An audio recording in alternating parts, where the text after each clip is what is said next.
So aku nak tanya just something very simple. Kenapa, what's the main objective kau start podcast? Because biasanya kau yang interview orang and kau pergi jumpa orang semua. So this like one of Kau the first interview orang I mean, like, kan kau selalu pergi tempat podcast orang and then you get guests to come on your show. So this like one of the few times yang kau masuk sebagai guest. Okay. So sebenarnya kau host kan. Okay. So what's the main reason kau start podcast sebenarnya?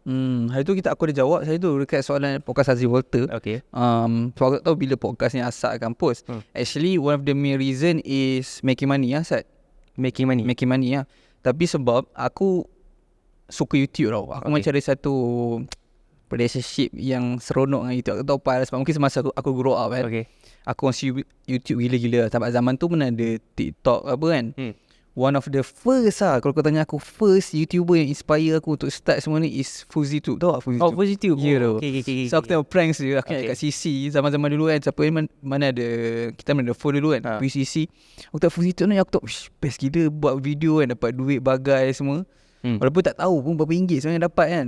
Tapi macam dia seronok lah. So bagi aku like, kalau social media punya personality ni dia macam tengah-tengah tau. Dia macam kau tak famous sangat macam mainstream, tapi kau still, bila contoh kau pergi mall, orang still kenal.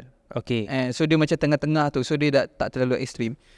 And berbalik pada soalan ni, is sebab nak buat duit. Tapi sebab aku dah buat duit daripada YouTube lama. Aku tengok tak vlog, aku buat vlog dulu gym. Sebab aku banyak tengok, aku influenced by fitness influencer kan sebelum tu. Actually FuziTube dulu buat vlog and dia pergi gym. So dia first lah, aku nak, bukan betul-betul orang panggil fitness influencer, tapi like normal je. And then aku dah buat duit daripada YouTube, fitness semua. Apa yang aku belajar is tak sustainable. Sambil aku nak buat vlog, lagi-lagi dia punya switch tu bila aku kahwin. Okay. Bila aku kahwin, aku cakap so bila aku nak buat YouTube siap, tak ada masa depan kan. Bukan tak buat YouTube, mesti nak buat YouTube yang macam Okay. dah lah dulu aku betul-betul like masukkan karakter gym. Kau bayangkan contoh macam kalau vlog tu kan, gym kau macam apa kan. Kalau kat TikTok kan karakter gym tu, aku masuk kat YouTube. So and bila aku tinggalkan karakter tu slow-slow pun dalam YouTube, orang tanya kenapa karakter dah tak macam dulu. And so aku fikir takkan aku nak tengok aku macam ni kan. So the main goal was to start making money lah. Tapi tukar cara. Okay, lepas tu aku shift to bola. Okay. And bola still jalan. And sampai satu tahap tu, sebab aku nak tinggalkan, okay lah, aku tak nak tinggalkan sangat yang main channel tu kan, channel fitness tu. But kena cari jalan lain lah. Kita kena cari solution kan. Takkan sebab bila kalau ada masalah senang cerita cari solution. Sorry kalau aku cakap laju, aku ambil caffeine banyak sangat. Asap bagi aku caffeine gini. And lepas tu aku punya solution is melalui podcast lah. Sebab aku perasan benda ni is fasa hidup lah Asad. Okay. Contoh aku start vlog fitness. Sebab time tu aku punya face dan life aku consume. Okay. Lex Little, David Late, all these guys. And then aku translate kat Malaysia punya version. So bola taklah fasa berdu sebab sekarang tengok bola. So sebab tu sampai sekarang ada. And podcast is, kau tanya siapa yang betul-betul kenal aku rapat, and aku tak ada siapa, aku sebab bini aku je lah yang boleh jawab. Kalau aku pergi jalan nak kereta, drive, podcast je Asad. Semua podcast. So aku fikir, maksudnya apa? Aku minat podcast. So apa kata aku try? Sebab so far aku apa-apa try dalam social media, aku try, aku tak pernah fail lagi. Oh yeah, that's good. I can see your podcast pun is going to be one of the best insyaAllah in Malaysia. Video dengan Izul loh Asad, 10k dah. Oh yeah? Siapa yang boleh invite Izul and bagi Izul dapat 10k kat YouTube untuk podcast? Cuba kita tahu. Ada? At the moment tak ada. Mungkin juga sebab muka Asad kat thumbnail. Okay, tapi your main goal was to make money. How much money have you made so far from podcasting? Oh, tak ada duit pun. Tak ada Sebab duit. aku faham game dia YouTube lama dah. Daripada mula aku buat YouTube first channel pun, kau bayangkan Asad, kau mungkin tak belajar matrik kan, kau sekolah pun separuh jalan kan. Aku kau mungkin tak ada relate lah. Mungkin sebab kau pun, aku tengok macam stoic semacam kan, tak ada perasaan. So aku macam, kau bayang siapa yang belajar matrik aku awal, aku punya cameraman ni belajar matrik apa. Siapa yang belajar matrik, you sekolah lah senang cerita. Tapi matrik ni sebab aku sebut, sebab masuk berlaku kat aku time matrik is dalam bilik kan, record video YouTube how to build your chest. Okay. Kan, buat push up bagai tu, edit sendiri pakai iMovie kat iPhone kan. And then post 2 view, 4 view. So aku dah faham game tu lama. Benda ni bukan instant. Cuma tapi mesti ada financial goal kan, sebab you masuk untuk buat duit. Mesti ada plan how much you make so far from podcasting. Tak ada set any goals. tak ada set macam aku nak buat 1 juta, tak ada. Okay. It's just that aku tahu yang aku nak tinggalkan current way yang aku buat tak duit. tukar niche lah. And benda tu just kena replace lah yang sekarang. And aku rasa insyaAllah dia akan grow lagi besar. But kita tak tahu, we'll see. Well, like for me, asal start podcast, if my opinion lah, like for me asal start because of course I kena hustle on korang. Semua asal dia start podcast. Sebab aku tengok podcast guys, jangan tipu. Okay, asal tengok podcast okay. juga. Nampak dia I also sama. watch podcast. I'm also a consumer of podcast. So dari situ asal rasa macam bolehlah start podcast sendiri. Because asal pun banyak juga knowledge that I'm willing to share to people. So that's the reason why I'm here today lah. Tapi like in terms of your podcast sekarang, and who's the most successful person you had on the podcast so far? Tak apa lagi, Azri Walter lah. Azri Walter He's the most successful person. So like Azri Walter dengan kau lah. Azri Walter aku. Okay, define success. Yeah, success is very subjective in all realms of just in general. Okay, Azri Walter lah. Azri Walter. Okay, so like with all the people you interviewed also in your podcast, who are the top 3 yang gave you the most benefit to your life? The biggest impact? Because takkan kau masuk podcast kau kosong kan? Most of the time after the podcast we'll talk to the guests even more kan? Okay, so ini satu point just nak bagi tahu. Tak semua orang diberi kelebihan macam ni lah. And aku bersyukur sangat Allah bagi benda ni, which is apa yang aku buat sekarang ni, kerja yang aku buat untuk buat duit juga ni, is actually a learning process untuk aku. Yang mana benda ni adalah lebih kurang macam aku pergi sekolah tapi dapat duit. Faham tak? Sebab orang contoh kalau orang kerja, katakan orang kerja apa-apalah, katakan kerja polis, aku rasa dia akan belajar dari pengalaman dia kerja polis kan. And tapi like probability dia akan buat benda yang sama for a long amount of time. Tapi aku like setiap episod aku making money, walaupun tak banyak, tapi like setiap episod aku belajar something. Contoh macam kita punya podcast dengan Azri Walter, banyak info yang kita dapat. Betul. And tu adalah kerja, bukannya macam kau macam cari masa lapang lain dalam kehidupan kau untuk belajar. Tak, is that kerja and belajar at the same time. Mana dapat kerja macam tu Ustaz? So back to soalan 3 orang yang bagi impact. Nak ikut turutan ke tak? Ikut turutan lah. Ikut turutan Ikut turutan. Betul lah. Aduh, nasib baik aku tak ramai lagi aku punya guest ni. Okay. Nombor 3 aku boleh katakan podcast ni. Aku bagi aku proses sekejap siapa guest aku. Okay. Nombor 3 aku boleh cakap Ustaz Dr. Ashraf Amirul. Tahu tak podcast tu? Tak tengok pula. Dia cerita, tapi aku rasa kau baikkan cerita kat aku, kat gym and everything. Dia cerita pasal kiamat, tanda-tanda besar kiamat, pasal Dajjal. Sebab banyak kat benda aku tak tahu yang aku baru baca. Serius lah dalam podcast tu. And Alhamdulillah dia translate kepada audience. But ada certain podcast aku tak diterima secara orang suka, tapi yang tu ramai orang suka. Sebab dari segi agama lah, sebab dia impact aku dari segi agama. Kalau yang nombor 2 aku boleh katakan Azri Walter. Azri Walter nombor 2. Walaupun sebab, tak post lagi. Sebab apa? Sebab benda yang Azri Walter pun cerita dengan kita. Nak jumpa Azri Walter kena bayar. Aku tak tahu Azri Walter bagi tak bagi tahu. Tapi like kalau nak one-on-one consultation yang dia kena bayar man. So bagi aku benda yang aku dapat daripada jumpa dia is banyak lah, senang cerita banyak. And sebab aku lack of father figure tau. Sebab tu aku rasa aku secara tak langsung bila consume YouTube pun tengok lelaki. And then pak-pak jumpa Azri Walter. So banyak benda aku belajar. Sebab daripada family aku sendiri, aku tak ada orang yang aku boleh belajar banyak. Okay. So sebab tu aku rasa beri impact lah. So kau ada daddy issue lah ni? Lebih kurang macam tu. Aku rasa kau bersama. Lepas tu yang last kali kau. Oh yeah? Tapi kau bukan kau nombor 1. Tapi kau dengar kenapa alasan dia. And bukan sebab aku nak kiss your ass ke apa. Okay. Dia sebab Azri Walter beza dengan kau is Azri Walter dalam podcast. Kau kesan daripada podcast tu. Okay. Kesan daripada podcast tu kita kat mana kita sekarang. Okay. Aku sekarang shoot podcast pun kat studio kau. Kita ada banyak masa kita spend time kat gym. So like benda tu impact lagi banyak dalam hidup aku lah. Okay. So sebab tu aku cakap kalau dari segi podcast sahaja maybe kau bukan nombor 1 lah. Tapi like kesan yang berlarutan luar podcast kan? Sebab podcast tu kita kawan sampai sekarang. Okay. Walaupun kita jumpa dah sebelum tu kita collab YouTube, tapi like dia tak impact tak sama. So sebab tu kau nombor 1 lah. Faham? Why did you think we connect the most? Out of like all the people you had podcast with kan, all the guests you ajak, kenapa kita yang click? What do you think? What makes you think I'm different from the rest? Soalan ni interesting lah. Apa membuatkan kau klik Aku rasa sebab antara banyak-banyak orang yang aku podcast, kau je yang lepas kita podcast tu kau ajak gym. Kau macam cakap esok kita aku nak pergi gym dengan kawan. So macam podcast lain tak ada. Macam ada rezeki kita jumpa macam tu ciao. Kau macam pump besok. So dia terus create connection kat situ, and then kita gym lagi. So sebab tu juga sampai sekarang, tu one of the main reason kita spend banyak time masa bersama. Tapi like to be fair, aku rasa kau bersetuju, kalau kita spend time banyak masa bersama pun tapi kita tak benefit apa-apa daripada each other, kita akan cut juga relationship tu kan. Sebab ramai kawan kita yang tak bagi benefit, kita dah tak bertegur lah dengan orang. So kalau dari segi tu, dari segi kenapa aku kawan dengan kau Because biasanya kau akan tanya aku, kenapa aku nak kawan dengan kau? Now I'm asking you, why do you want to be friends with kau me? dah tanya kau ini, kau saja tanya aku dalam podcast ni. Kenapa Asad? Okay, so dia kawan dengan aku yang tricky sebenarnya Asad. Sebab kawan kau tricky sebab bagi aku kau antara orang yang successful yang aku berkawan. So dia tricky sebab friendship ni dia exchange of value.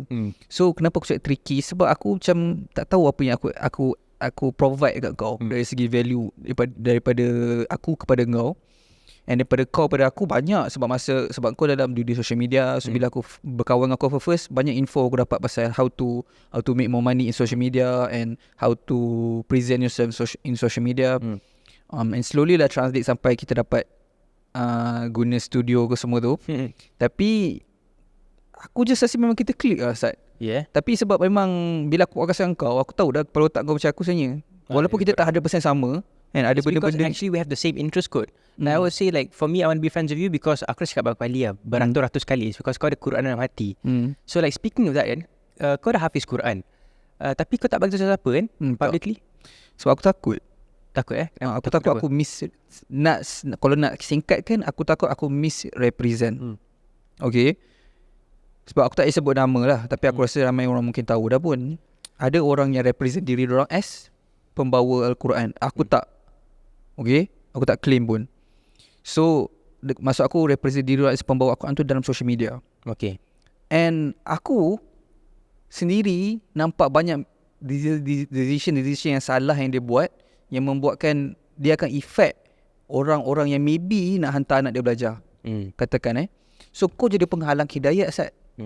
So risiko yang besar. Aku lebih rela tak bagi benefit dan tak bagi mudarat kepada golongan penghafal Al-Quran ni daripada aku bagi benefit and ada mudarat. Faham tak? Aku lebih rela tengah-tengah, tak ada benefit, tak ada mudarat. Okay. Sebab aku ada soft spot dalam hati aku untuk budak-budak yang belajar Al-Quran ni. Budak-budak tahfiz, budak-budak madrasah, budak-budak pondok. Bila aku tengok macam kat TV ke apa, ataupun sekarang kat YouTube contoh, kalau kita selalu nampak keluar ads, minta derma untuk sekolah sekian-sekian. Lepas tu diorang akan letak dah klip-klip budak-budak yang tengah mengaji ke apa. Aku ada soft spot sebab aku kat situ dulu. And aku datang dari situ. So aku kalau boleh tak nak misrepresent diorang daripada action aku, sebab aku tak perfect. And aku tahu orang akan cakap, kau pun akan cakap best lah tu, at least kau tunjukkan benda tu reality. Tapi aku tak nak take the risk, and aku rasa tak worth the risk untuk aku. Okay. Sebab aku memang banyak flaws lah sejujurnya. So kau hafal Quran, and then kau pun tahu the responsibilities of hafal Quran sangat tinggi kan. Would you recommend people to hafal Quran or stay away from it if you can't handle the responsibility? Allah Akbar, susah soalan ni Allahumma salli Muhammad. Responsibility ni besar. Untuk yang tak tahu, kita cerita sikit responsibility untuk orang dapat konteks kenapa benda ni kritikal sangat. Okay, untuk yang tak tahu lagi, orang yang hafal Quran ni, kalau dia lupa hafalan dia, and antara salah satu benda yang Rasulullah SAW pernah nampak, and masa dia naik Isra Mi'raj, tak silap aku, ni bila ni, kalau salah korang boleh komen, tapi aku tahu Rasulullah SAW nampak benda ni, ada dalam hadis. Dia nampak apa guys? Dia nampak ada satu orang lelaki ni tengah hantuk kepala dia dekat batu yang besar sampai pecah. Rasulullah nampak benda ni pecah, pop. And then aku tahu apa jadi. Kepala dia yang pecah tu slowly sambung balik. Jadi normal, lepas tu dia akan hantuk pecah balik. Sambung normal, hantuk kepala dia pecah balik. So macam ni seksa untuk siapa ni? Dia ni buat apa? Membunuh orang ke? Dia ni like tikam belakang orang ke? Apa yang dia buat? Rupa-rupanya kau tahu apa? Dia hafal Quran tapi dia tak mengamalkannya, and dia lupa. Pisang siang. Okay, faham. Okay, pisang gila. So for the context, aku nak tahulah ancaman dia. Sebab tu hari tu ada kes besar yang masa mana Pak Sumit ada cakap, Pak Sumit ni antara orang Malaysia pegang dia sebagai macam wali Allah. Aku tak tahu sangat pasal Pak Sumit. Aku tahu pun lepas kes ni jadi is beliau dah meninggal lah by the way. Inna lillahi wa inna ilaihi raji'un. Okay, semoga Allah SWT rahmat dia. Dia cakap apa tahu? Dia cakap kontroversi gila. InsyaAllah tak, aku kurangkan sikit. Apa yang dia cakap is tak payah hafal Quran, something like that lah. Oh, okay. Tak payah hafal Quran, baca je. Okay, ni macam orang panggil, bukan specifically dia cakap macam ni, tapi message lebih kurang. And ada satu influencer ni bash, oh kenapa tak payah hafal Quran, kenapa tak payah hafal Quran, sebab kau lupa je. And then ada influencer lain backup pula, lepas tu jadi kecoh sampai masuk mahkamah Sat. And aku kenal influencer ni. So the point is, sampaikan ada wali sendiri cakap tak payah hafal. Okay. So kalau kau tanya aku sejujurnya, for the risk yang ada is hafal juga.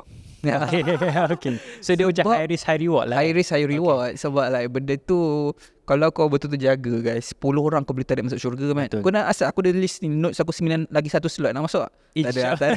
InsyaAllah. By the way dia bukan senang. Tak cerita macam 10 orang masuk syurga, tapi 10 orang tu, kalau kita nak ada ability untuk bawa 10 orang tu, kita kenalah jaga. Dan jaga dari segi hafalan. Ingat satu hal, yang kedua is kita kena mengamalkan dengan apa yang dihalalkan Al-Quran, kita pun menghalalkannya. Apa yang Al-Quran haramkan, kita pun mengharamkannya. Basically means, kalau dalam Quran Allah tulis wala taqrabuz zina, jangan dekati zina, and kita berzina. Adakah kita mengharamkan apa yang Quran haram? Tak. So automatically kita punya capability ataupun ability Allah bagi untuk tarik 10 orang ni hilang. Sebab kita tak mengharamkan apa yang diharamkan dalam Al-Quran. So benda tu tricky, and banyak juga, dia bukan just hafal terus masuk kategori ni, tak. Tapi macam tu lah, high risk high reward. And then kau boleh pakaikan kau punya parents mahkota yang bercahaya guys. Lepas tu baju-baju yang bercahaya.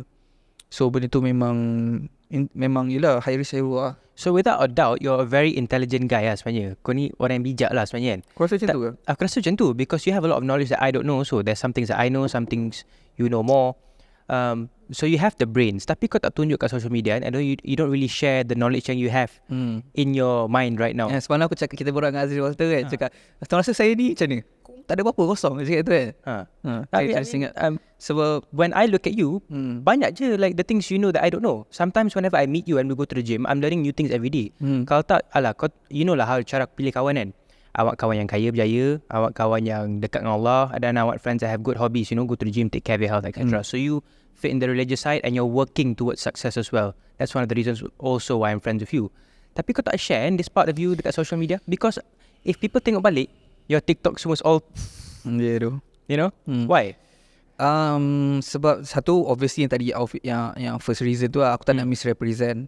Okay, maybe orang akan cakap, so tak perlu represent as Hafiz pun, just bagi je lah info-info yang aku cakap sekarang ni, ni kan. And maybe orang pun tak perasan benda tu, sebab contoh podcast kalau kau tengok podcast aku, so far is based on guest. Okay. So aku tak nak outshine the guest. Okay. So what's the point if dulu aku ingat 50-50. Let's say walaupun guest, tapi guest ada point of view, and then kita bagi daripada host punya point of view. Memang sepatutnya macam tu. Tapi di sini bagi aku bukan, bila aku tengok balik banyak podcast, sebab dulu kita tengok tapi kita tak analyse podcast macam mana diorang game podcast. Tapi bila aku dah analyse is lebih kepada 70-30 lah. Guest tu lebih 70%, host lebih 30% je dari segi dia punya input, opinion dan sebagainya. So aku tak nak outshine guest. And aku risau misspoke juga sebenarnya. Okay. So tu one of the main reason lah. And aku tahu dengan adanya kita buat podcast, lahirnya banyak lagi podcast. Okay. So aku boleh je macam ni datang sebagai guest. Faham? And benda tu kalau Allah dah takdirkan benda tu untuk orang tahu, dia akan tahu juga melalui aku. Okay. So like when you grow up, kau tak ada father figure kan, kau cakap tadi. So who's the biggest influence in your life then? Because kalau usually most boys when they grow up, diorang akan tengok ayah lah sebagai idola diorang kan. Betul. Like for you siapa? To be honest, ayah aku juga. Sebab mak aku selalu cerita. Sebab kelakar saat kita dua dekat Malaysia sekarang ni, kita dulu tengah buat podcast. Caca smart, caca gempak, pakai suit bagai kan. Suitnya walaupun suit dah siap beli, bukan tailor apa. Tapi bila fikir balik, kau anak foreigner. Aku pun anak foreigner Asad. So kita datang Malaysia, kita conquer fitness podcast space tak ada. Jangan koyak pula. Okay, so mak aku selalu cerita lah bapak aku punya pengorbanan, sebab dia orang Pakistan. So dia selalu cerita dia datang Malaysia, lepas tu dia bina dia punya career kat Malaysia, dia buat bisnes. Dia bukan ramai macam Pakistan orang ingat jual kapet kan. Tapi bapak aku buat bisnes. Bisnes apa? Macam-macam bisnes. Antaranya macam yang buat, kau tahu kalau kita pergi naik highway tu, dia ada macam tiang-tiang antenna yang kat middle of nowhere kan. Dia yang dapat job-job tu dia orang lah selalu. Macam mana tak tahu. Tapi sebab orang Pakistan miskin, so dia pun dapat duit. Bukan dapat duit, dia pun lari pada family. Cerita macam mana kau zaman dulu dengan tak ada social media, pelbagai, tak ada internet, and then kau ada keberanian untuk, sebab kau tahu kau tak ada future kat sini. Pakistan ada future at that time. So dia lari pergi Jerman, sebab Jerman belajar free. Okay. Siapa yang tahu dah Germany, yang pernah belajar Jerman, GMI Institute ni semua, orang daripada Mirza ramai pelajar Malaysia pergi Jerman is belajar free. So dia pun memang dia tahu, aku tak tahu macam dia tahu, dia pun pergi sana belajar free. And then dia pergi Jepun, duduk di Jepun pun lama, kerja kat Jepun. Lepas tu balik, datang, bukan balik, pergi Malaysia pula. Lepas tu kerja, and then kahwin, buat business. Sampailah dia kena cancer. And then bila dia kena cancer tu, aku ingat mak aku cerita, masa tu kau bayangkan dia ada savings lebih kurang at that time, ni cerita 20 tahun lepas, lebih kurang half a million. Wow. At that time. Okay, so that's about maybe roughly. And then bila dia kena cancer, berapa sekarang lebih kurang berapa kau cik ni? Kalau inflation should be near a million lah kan? 20 years ago I think so. Maybe lebih kurang lah. Maybe more than that. I don't have the exact calculation again, tapi I'm just estimating. Aku tahu mak aku akan tengok podcast ni. Aku tahu dia suka tak aku cerita. Tengok podcast aku cerita. Mami I love you. So actually duit tu nak beli rumah kat Malaysia. And then duit dah banyak 200 ribu, dan Allah uji dengan cancer. And then kau tahu lah, chemotherapy semua, foreigner habis. Okay. And then tak berjaya pun. Nak menunjukkan yang mana kalau Allah SWT tak izin kesembuhan, kau spend duit macam mana pun tak ada kesembuhan untuk kau. Allah tak ada kan untuk ambil. So bila aku dengar cerita tu, sebagai seorang lelaki seorang je sebab dalam anak, aku fikir bapa gepak siap bapak aku. So tu je lah story. So actually sebenarnya first role model aku dia lah. Sebab tu aku macam, and mak aku selalu cerita dia tak suka dengar cakap orang, dia suka buat kerja diri sendiri. And then macam kau aku rasa macam aku pun sama dulu, aku tak suka dulu. Walaupun mak aku suruh macam tak nak tu kan. So yeah, interesting. So dia lah actually first role model. Tapi lepas tu aku banyak dapat role model daripada, tak healthy lah, tapi ni aku punya cerita daripada social media, YouTube. Okay. Kalau aku sebut David Late, Christian Guzman, sekarang dah shift slowly lah. Pasal Andrew Tate dia bukan role model sangat. Sebab time tu aku tak cakap aku dah develop, tapi aku dah ada capability ataupun ada, tak adalah wisdom, tapi macam dah boleh faham benda-benda yang kalau orang tu dia tak masukkan, kalau dia being sarcastic ke apa, kita dah start faham masa umur 20. Andrew Tate baru lagi kan. Semasa aku start gym, aku dah ni dah. Aku hit 80 subscriber lagi laju budak Andrew Tate. Lepas tu dia pecut tak dah. Lepas tu lah. So aku rasa dekat social media ni ada lack of masculine presence tak in Malaysia? Memang lah, mestinya. Memang pun. Sebab tu kita consume kat luar set. Sebab kat Malaysia memang lack of masculinity lah. Sebab apa? Obviously. Kau rasa sebab apa? Sebab zaman tak ada. Maksudnya like zaman orang maskulin yang lepas, aku rasa setiap zaman tu ada orang maskulin. Macam sekarang pun ada orang maskulin. Tapi disebabkan social media ni baru, so orang-orang maskulin sebelum-sebelum ni, dia mana main social media. So kita tak, lack of masculinity dalam social media. Padahal aku rasa ada je orang. Tapi kita tak tahu lah, mungkin Zubaidi daripada tengah pasar mana macam maskulin gila kan. Tapi dia tak ada social media kan. Okay.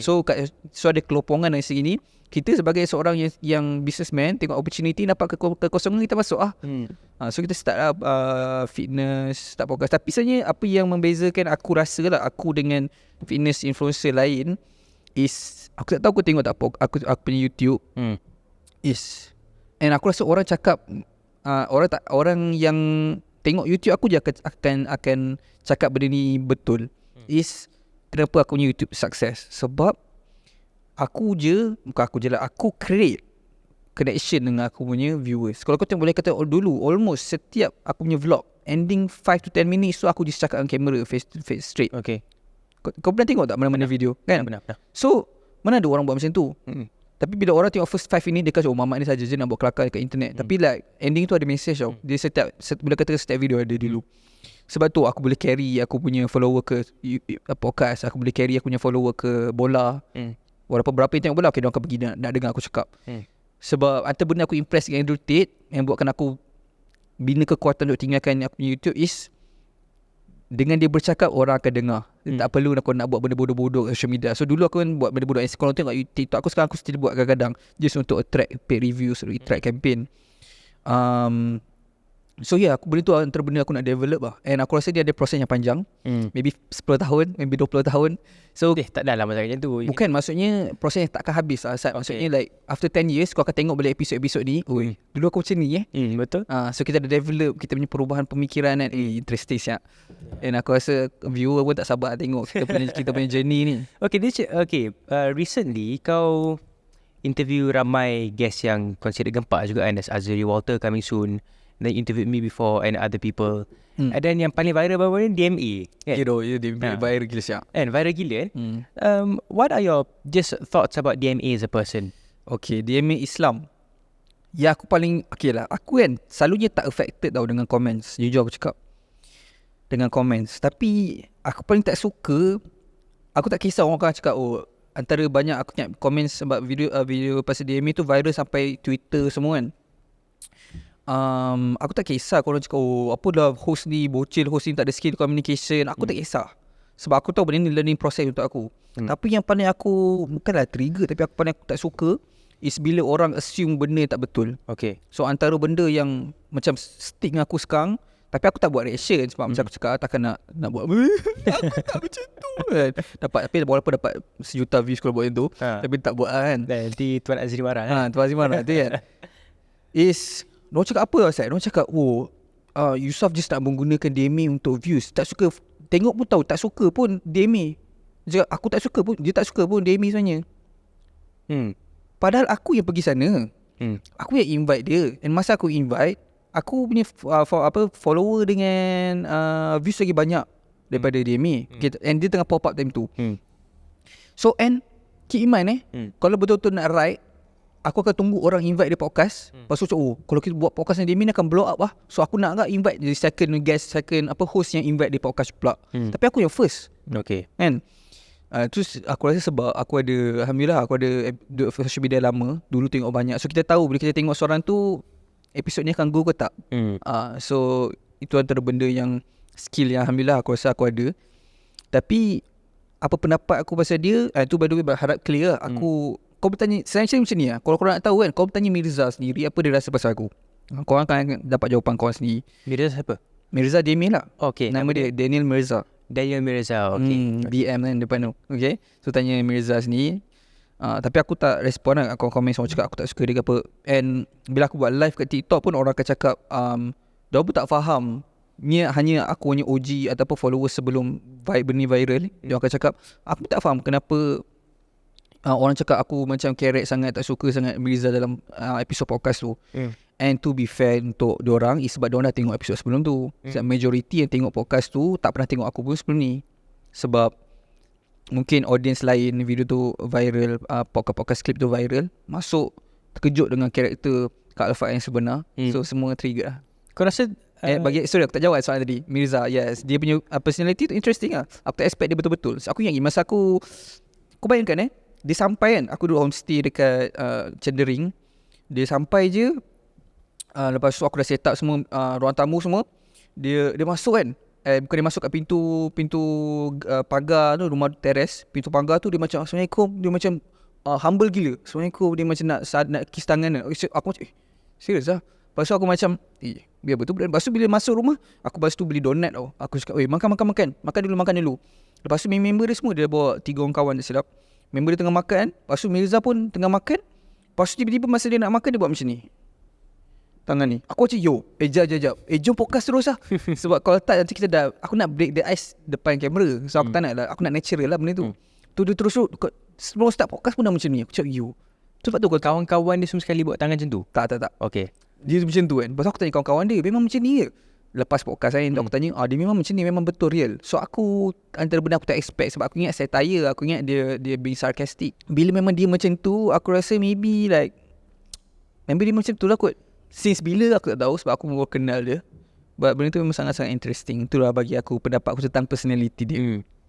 Kau? Asap belum jumpa lagi, so tak tahu okay, kita akan tengok nanti.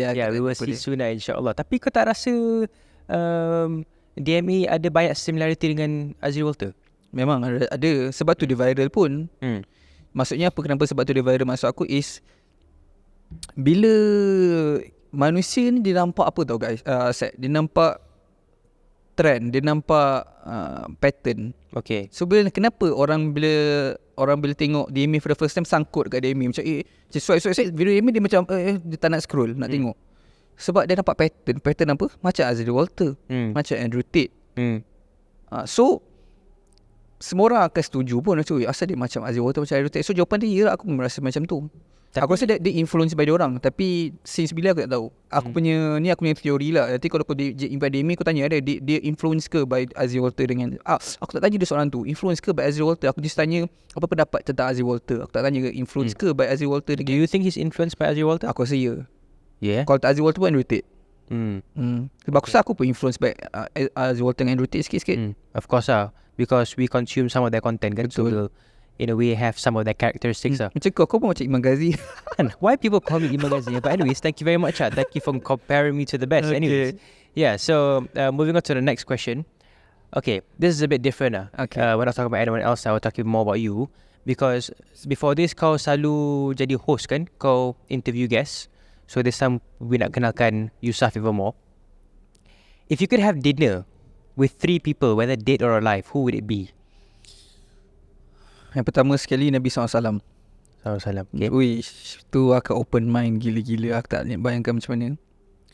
Aku pun tak pernah lagi lah kan sejujurnya nangis sebab tak dapat jumpa Nabi SAW macam dalam doa ke apa. Kau tahu Asad, Nabi SAW pernah nangis sebab tak dapat jumpa kita. Tahu? Sampai kan? kat tahfiz dulu. Kan? So benda tu macam dia lagi nak jumpa kita pada kita nak jumpa. Ni menunjukkan if I'm not kelemahan diri mistaken, kita. the first question he'll ask bila kiamat semua dah settle, he'll ask his ummah, right? Ya. So the level of love he has for us is Senang meninggal pun dia cakap umati tu. Macam. So tu yang first lah. okay. Rezeki dapat jumpa insyaAllah. Yang kedua, dead or alive, bapak aku. Okay. Wush. Kau bayangkan, aku tak tahu dia macam mana tu Asad. Okay. Like So interesting. you're gonna have dinner with Nabi Muhammad SAW, your dad. Who's the third one? Yang ketiga, dead or alive Yang ni mungkin jawapan aku agak cetek lah guys kalau kau kecewa jawapan aku. Tapi like aku tak boleh nak dead or alive Andrew Tate. Andrew Tate. So you do like Andrew Tate? Aku memang suka Andrew Tate. Yeah? Okay. Aku memang suka dia. But you're not heavily influenced by him lah? Kau rasa tengok aku macam ni macam ada persamaan tak? Not really, not entirely. Tapi aku yalah itu kan. Ni kita start buat lah. Okay. Aku suka dia. Okay. Aku suka sebab aku rasa macam tak ramai orang ada emotional intelligence. Meaning boleh baca bila dia being serious dengan sarcastic. Obviously ada benda yang aku disagree dengan dia.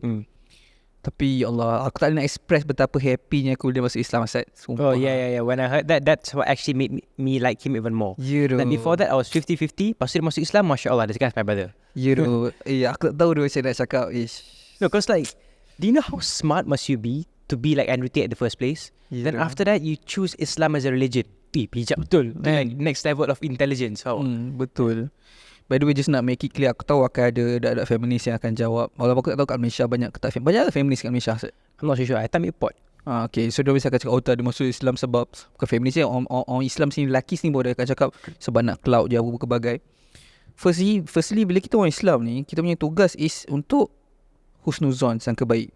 Bila kita tak boleh nak sangka baik, maksudnya ada masalah dengan hati kita. And Sayyidina Ali cakap, tak silap aku, Sayyidina Ali Imam Syafi'i bagi tahu, kalau kita nampak orang tu diselubungi dengan arak badan dia, and kita assume dia orang simbah arak kat dia. Kalau walaupun dekat janggut dia panjang lah dia, kalau ni tapi salah satu dia like walaupun nampak janggut, mulut dia macam basah dengan arak, just assume orang tuang. Okay. Kau bayangkan ni orang masuk Islam kan. Nabi SAW bagi tahu ada satu kisah ni, masa ni perang mana aku tak ingat.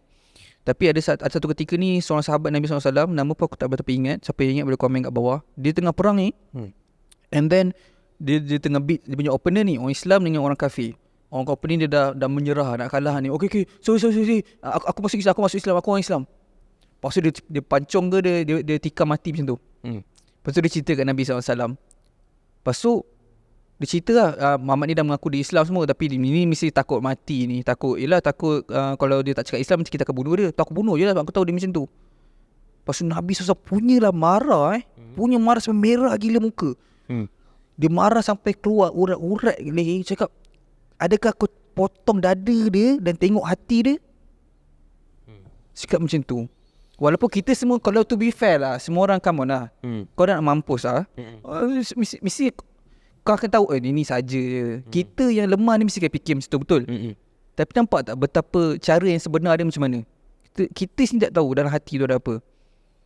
So end rotate orang cakap dia saja nak masuk Islam sebab ni lah apa bagai semua tu. Orang yang cakap situ ada masalah hati lah. Probably dengki lah kot. Betul. So what do you think happens when we die? Tak ada think. No. What do you know? What can you share? First kali Sayyidina Uthman radhiyallahu an, kan, dia kalau tengok Nabi dengar kisah-kisah pasal syurga neraka, dia chill je. By the way, ni lah masculinity yang sebenar, bukan toxic masculinity ke apa bagai ke stoicism bagai, tak ada. Ni masculinity yang sebenar. Bila tengok sahabat-sahabat Nabi semua pakaian semua dengan janggut besar-besar ni semua kan. Memang kita semua tahu kan, sebab ni sunnah yang besar kan. So semua sahabat-sahabat ni berjambang lah janggut besar, kecuali yang genetically tak ada jambang. So first point is jambang dia besar tau. So bila dia dengar kisah pasal syurga neraka, dia chill je. Tapi setiap kali dia lalu kat kubur, dia akan nangis, senangis-nangisnya sampai dia punya janggut-janggut dia semua basah. Sampai sahabat tanya, kau kalau ni mafhum je lah kau kalau orang cerita pasal syurga neraka lah, macam ni neraka kena pecah kepala, tadi kita cerita kan, orang hantuk pecah kepala, pasal kat neraka beramai perempuan kan. Kau chill lah. Bukan chill, kau macam tak terkesan sangat. Kau baru lalu kat kubur, kau nangis cakap kau nangis sampai basah janggut. Siapa yang janggut besar yang tahu betul-betul beat ni, dia akan tahu betapa susahnya kalau mandi pun nak basahkan janggut. Okay. So dia sampai basah lencun. Dia cakap apa tau? Dia cakap, aku dengar Nabi SAW bagi tahu mafhum juga, kubur adalah persinggahan pertama. Jika baik kubur, baiklah segala-galanya. Bila buruk di dalam kubur, buruklah segala-galanya, Asad. So itulah yang pertama, Asad, kubur kita. So kubur ni bila kita nak jawab soalan marabukar ni semua bukan daripada kita punya pengetahuan, tapi daripada iman. Iman tu akan bercakap. Kalau sembang mulut, orang munafik pun boleh jawab kan. So itu adalah benda yang aku tahu akan berlaku dalam kubur. And kalau baik, kubur akan jadi luas seluas mata memandang. Dan kau akan start bau syurga. Tapi kalau orang yang tak diterima kubur, ni pun ada hadis juga, Nabi SAW cerita, kubur ni dia akan sambut, wahai fulan bin fulan, selamat datang, aku tak sabar-sabar ni tunggu kedatangan kau ni. Sinilah layanan yang terbaik kau pernah rasa. Tapi kalau the opposite, kalau orang yang kat dunia dia tak buat benda-benda yang dia patut buat, wahai fulan bin fulan, kau orang aku boleh benci yang pernah jalan atas aku.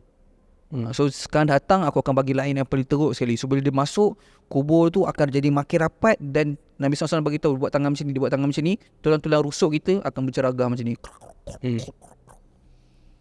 And kau kena faham, benda ni sampai bila.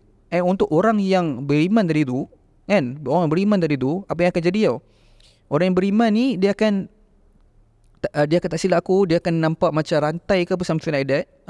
Bila dari dia nak cuba kejar semua something like that, tiba-tiba dah kiamat. Tak rasa. Okay, ni mungkin tak spesifik, aku tak ingat rantai ke apa, lebih kurang macam tu. Siapa yang tahu pun boleh komen.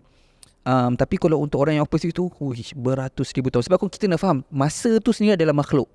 Okay, so Allah boleh manipulate masa jadi rasa lama dengan rasa pendek. Sebab tu kita rasa sekarang masa cepat sangat Walhal kalau kita tengok jam, setiap hari sama, dia bergerak saat dia. Sebab Allah manipulate benda tu.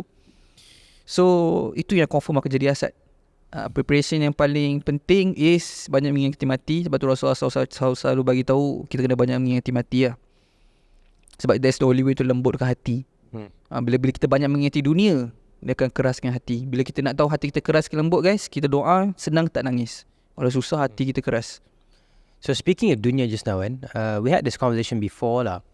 Bila saya pergi Madinah, saya jumpa Syekh Abu. Kau saja kan buat aku sedih, aku nak gigat tu. Nanti nak InsyaAllah tahun depan kita pergi sama-sama. InsyaAllah. There will be a proof. InsyaAllah. So when we look at all these Sheikh and all this Mufti, etc. Syekh Abu Taimiyah tu, top zero. So like when we meet all of them and we look at them, their goal here memang sorry kat.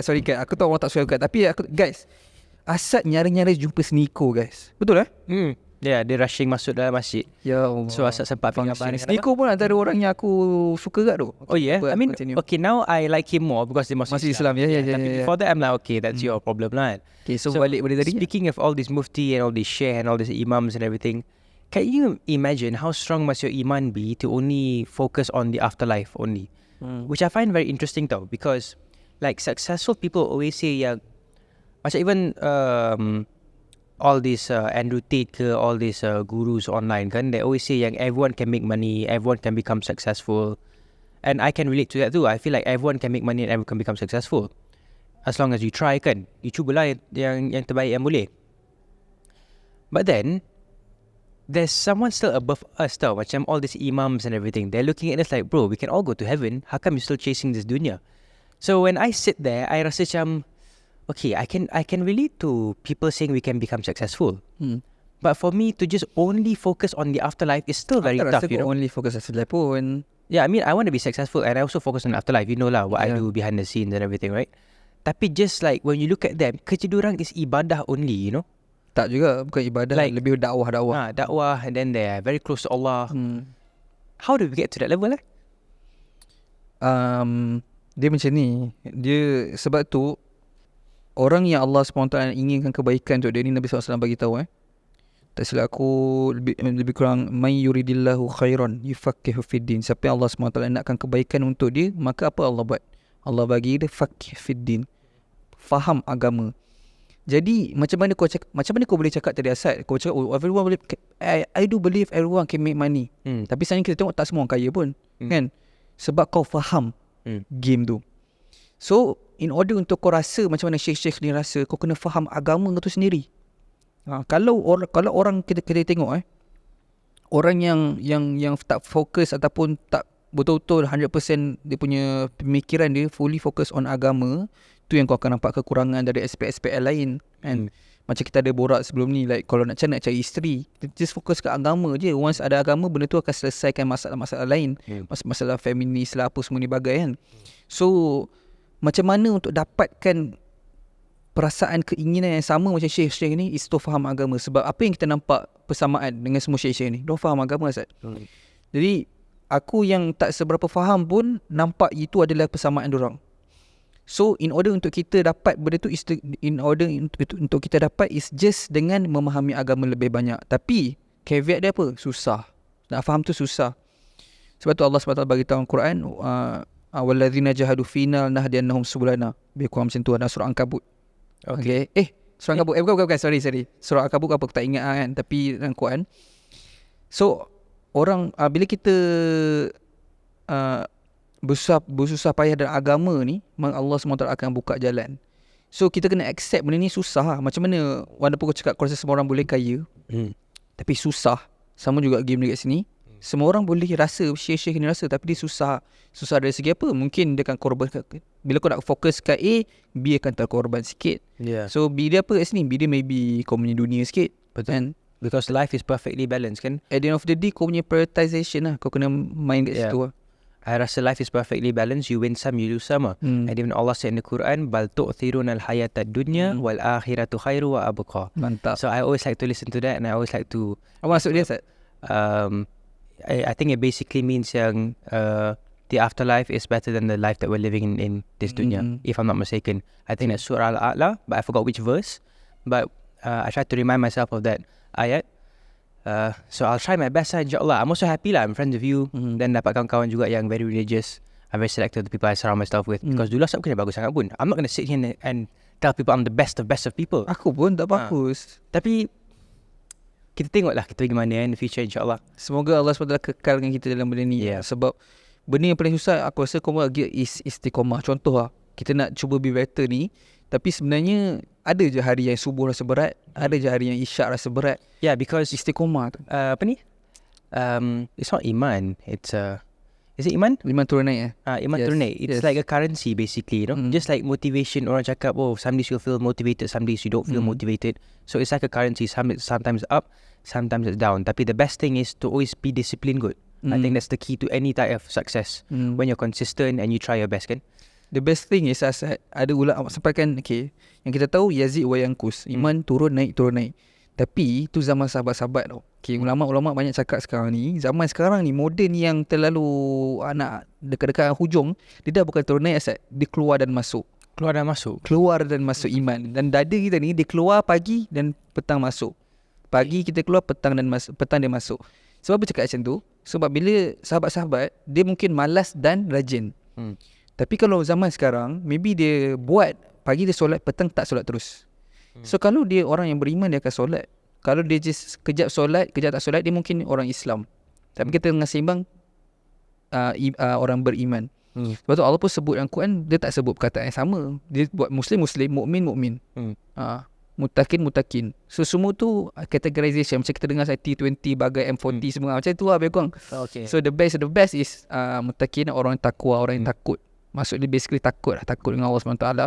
So harap-harap kita paling teruk pun lah kategori sebagai naik dan turun lah. Ni keluar masuk ni pisang tu.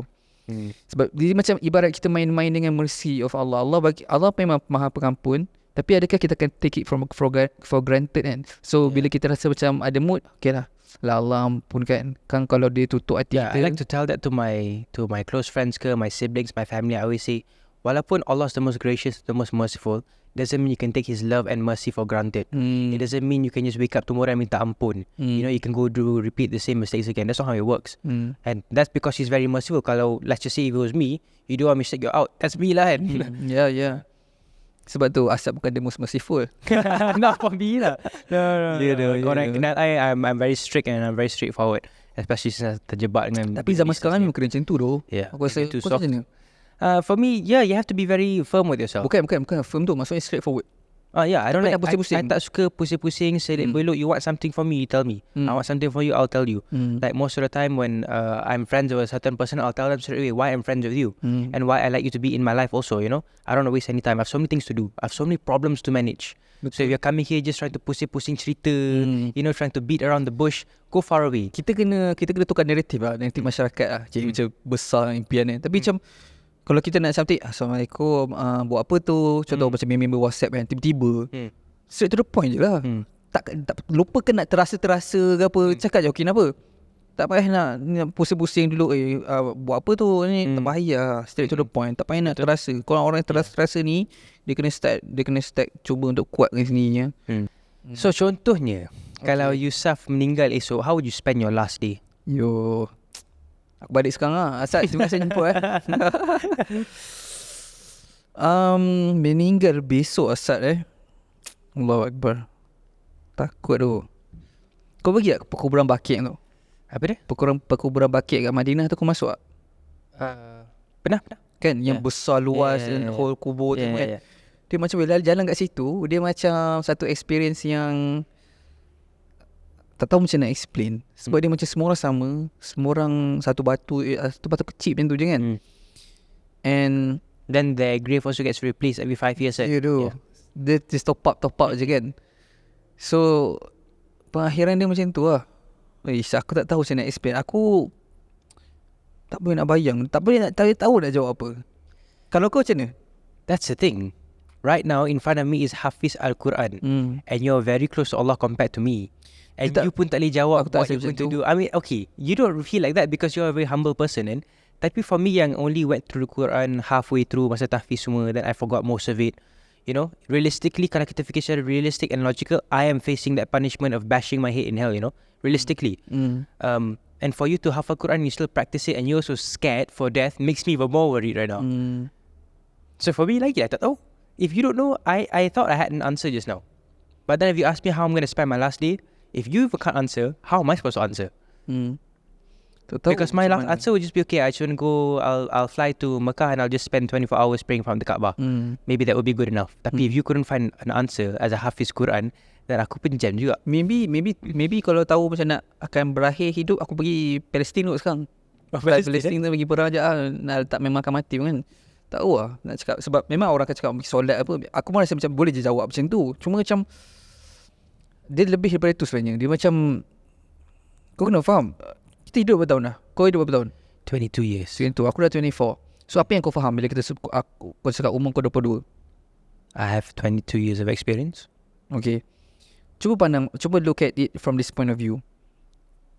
Ni satu perjalanan. Okay. This is a journey daripada A to B. Kau dah 22 tahun dah berjalan kepada Allah. Yeah. So maksudnya apa? Getting close to Him lah kan. Setiap hari, setiap langkah contoh kita keluar ni, kau bayangkan, kau tu ada certain macam contoh macam kau buat production kan, kau letak kat lantai XXX tu kan, macam nak tahu kita parking. punya parking tu kan. So kau bayangkan sebenarnya kita punya tapak tu semuanya, katakan kita dalam kehidupan kita Allah dah tentukan ada 14,000 tapak. So kita dah gunakan bila kita keluar balik rumah dan atas ni balik esok semua tu adalah tapak makin berkurang. Dia something ada. Dia macam POV yang pelik sikit kan, tapi dia macam ataupun kita boleh tengok sebagai macam kita punya masa lah, tapi masa orang selalu guna kan. So bila kita dah 20 tahun on the way nak sampai ke Allah ni, adakah kita punya preparation tu macam orang yang dah 22 pergi? Dah 22 tahun pergi kepada Allah SWT. Ataupun kita for the first 22 tahun tu kita macam tak sedar, kita macam lalai on the way tu, baru kita sedar kita nak pergi Allah ni lagi, berapa tak dekat, lagi 10 tahun je tinggal. Allah pesan on the way tadi bawa buah-buahan tu semua. Aku dah tertinggal lah, aku dah berapa masa je nak kutip buah-buahan ni. Tu tak tahu lah, aku tak nak jawab soalan tu. Man, it's tough kan, if you think about it Lepas properly. tu kita tanya Aziz Walter dulu semalam Kan? Tak apa, we'll ask him again last week. Sebab Okay. kita pun akan jumpa dia juga kan. Okay.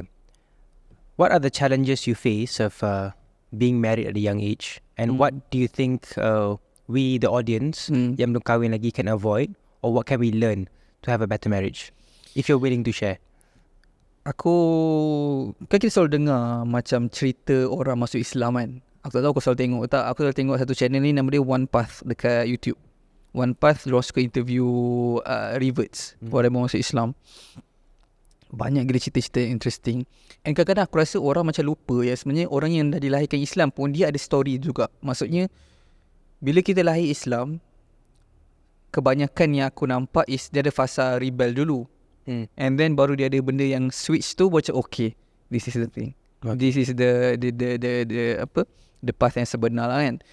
And aku tak perfect, aku banyak masalah agak. Tapi kita dinasihatkan supaya tak cerita kita punya dosa.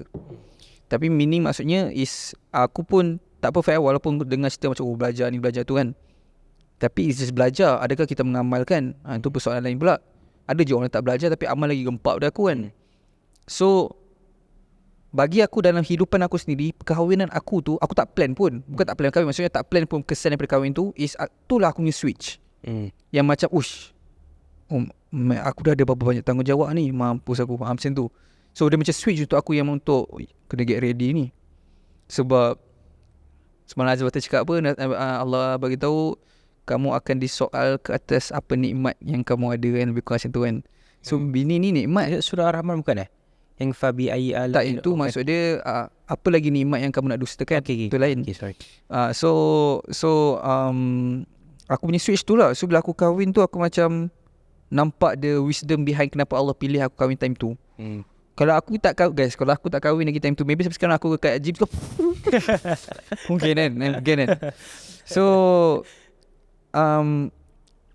soalan apa tadi? Kenapa, apa kesan dia? What do you think we can learn from getting married young kan? What do you think you can help us benefit from your experience of marriage? Okay. What can we avoid and what can we learn? Okay. Aku percaya apa yang Allah SWT tentukan dan takdirkan untuk kita tu sebab Allah SWT sayangkan kita. Sebab Allah SWT sayangkan hamba dia lebih daripada seorang mak sayangkan anak. So kalau kau tengok macam mak pun dah sayang anak sampai sanggup, banyak cerita kita dengar spoil anak lah bagai semua kan. Ni katakan Allah ni lebih sayang. Kau tak nak proses otak kau macam mana tu lebih sayang. Tapi kalau fikir-fikir logik sebab apa aku cakap logik? Kau tengok orang Cina, India, kafir ni selesa je hidup, makan, minum. Walaupun yang orang miskin pula makan je, walhal dia reject orang yang bagi dia makan. Boleh bayang tak? Macam you bite the hand that feeds you. Okay. Something like that kan. Tapi sini suap makan. So tak ke menunjukkan betapa sayangnya Allah SWT kepada semua hamba-hamba dia, makhluk-makhluk, walaupun tak percaya dengan dia kan. So untuk aku Allah SWT jadikan time tu aku kahwin 2 tahun, setahun setengah lepas. So maksudnya aku tahu yang Allah SWT time tu tak adalah wisdom ni kan. Tapi sekarang aku fikir maknanya Allah plan this is the best for me lah. And kenapa bila aku dah setahun lebih aku nampak betul lah. Sebab apa? Sebab dengan kahwin tu untuk aku is switch tu first become closer, ataupun ada keinginan untuk be closer to Allah SWT. Itu yang pertama. And kalau kita sembang dari segi duniawi lah dari segi responsibility tu develop kau as a man lah. Tapi tak semua orang perlukan. Macam aku rasa kau tak perlukan untuk ada switch untuk sentiasa be aware. And mungkin Allah bagi aku time tu sebab Allah nak aku be aware, tapi aku tak boleh. So Allah bagi benda ni supaya aku be aware. Macam kau, Allah tak bagi kau kahwin lagi asal mungkin sebab tak perlu kan awareness tu, sebab kau dah ada self awareness tu. Faham tak? So aku belajar is dengan kahwin ni datangnya responsibility, and aku rasa benda tu develop kau lagi intensely lah. Aku tak tahu macam nak explain. So kalau untuk orang yang nak kahwin awal ni, memang aku recommend. Jujur aku cakap, ramai orang cakap yang apa ni aku tak boleh brain.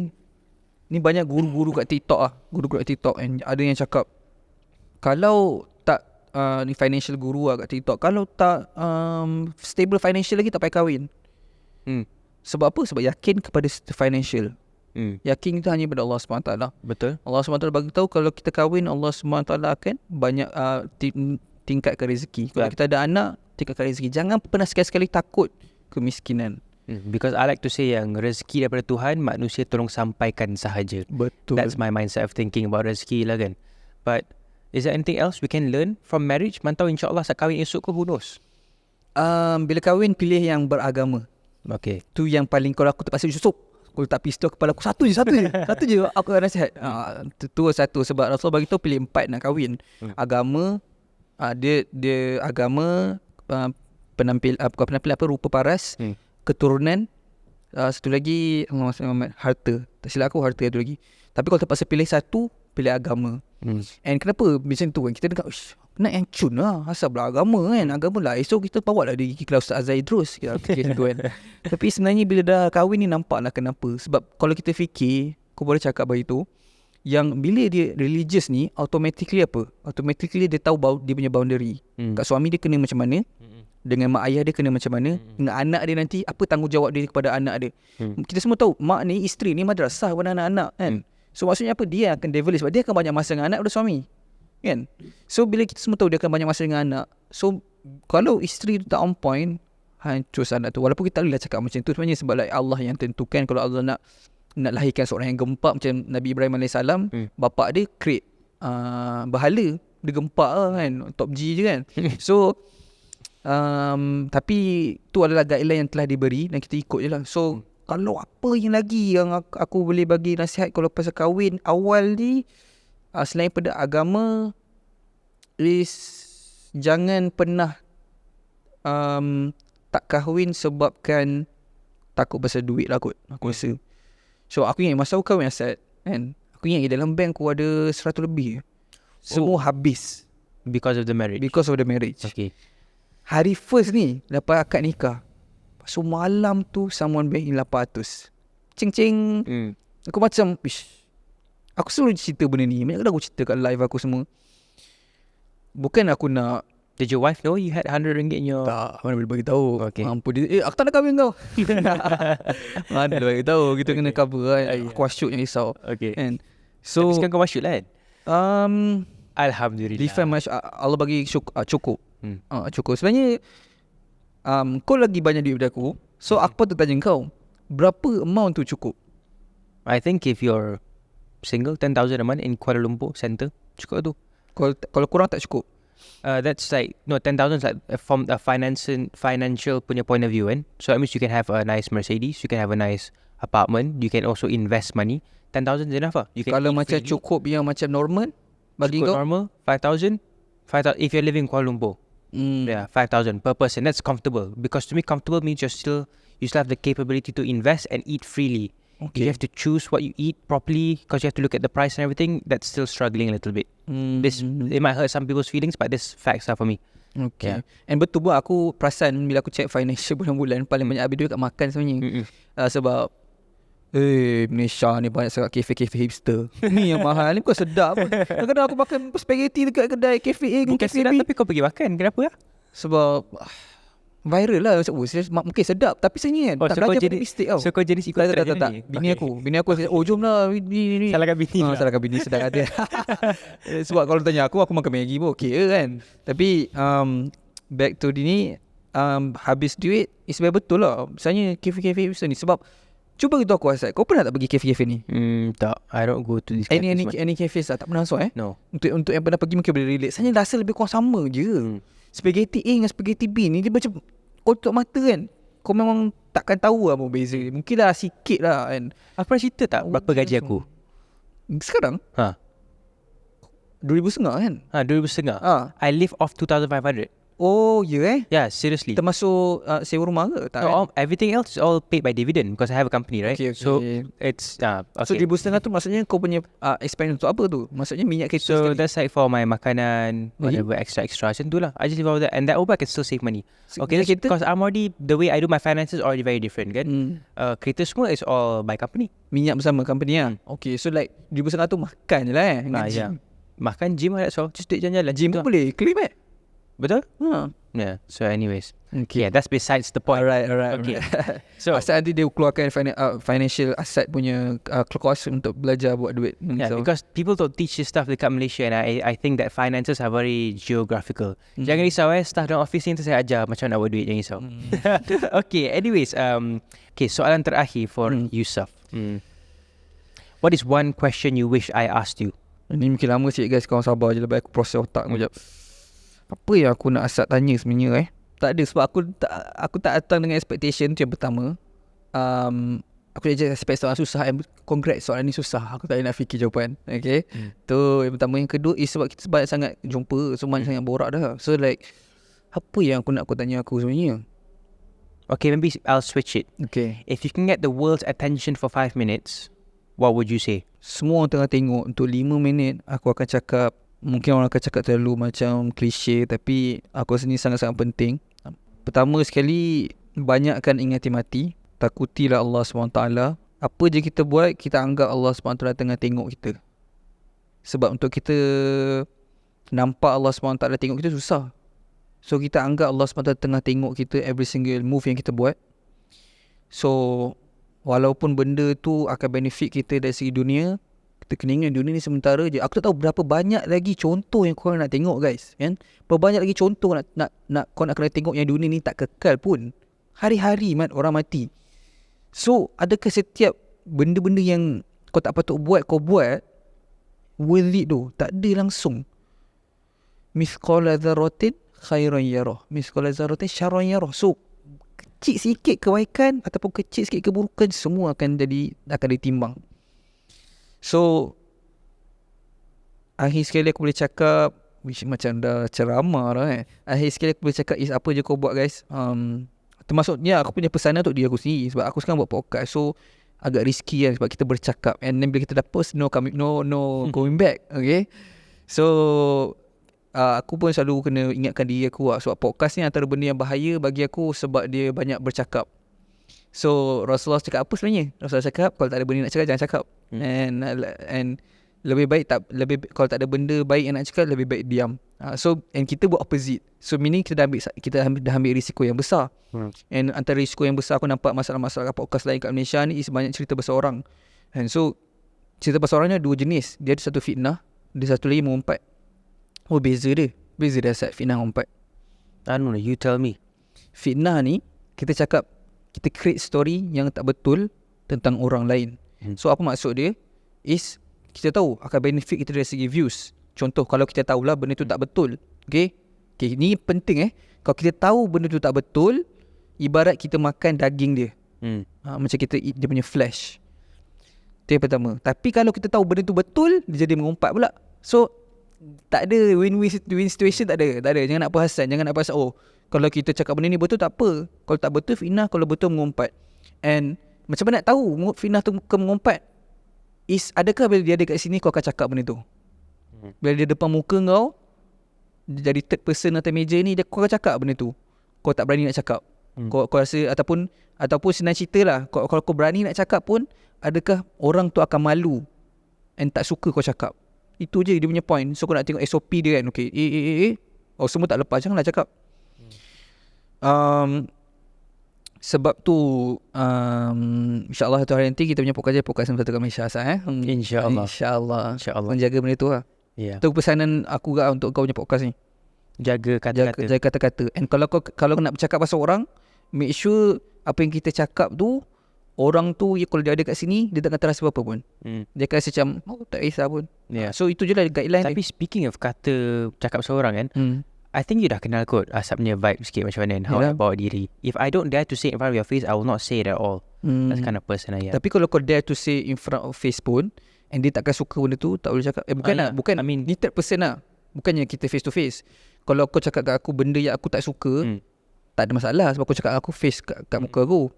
Ni cakap pasal orang yang tak ada. Contoh like, kalau kau berani cakap kat depan muka dia pun, tapi dia takkan suka, and dia tak ada kat sini, tak boleh cakap. Yeah, betul. I mean, I try to avoid all these problems also lah kan, because we want peace. I have so many problems already in my life.